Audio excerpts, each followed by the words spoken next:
දෙරවසනයි මේ පොඩි හාමුදුරුවරුනි දරුවනි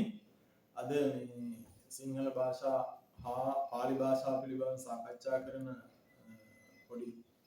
කතාවක් මම කියන්න හදන්නේ මම අජිත් ජයසුන්දර පිරිවෙන් ශාස්ත්‍රයේ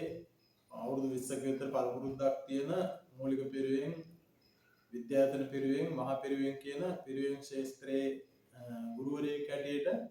දිගු කාලයක් පළපුරුද්දෙන් මම විවිධ ස්ථානවල පන්ති කරා වහන්සේලාටත් දරුවන්ටත් ඒ පන්ති ආරම්භය වෙනස් කරමින් මේ වසරේ සිට බලාපොරොත්තු වෙනවා. දැන්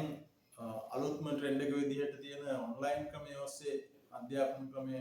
ආරම්භ කරන්නට ඒ නිසා මම ඔබ වහන්සේලාටත් දරුවන්ටත් ආරාධනා කරනවා මේ පන්ති වලට අවශ්‍ය නම් සහභාගී වෙලා ඔබේ දැනුම අධ්‍යාපනය වැඩි දියුණු කරගන්න කියලා.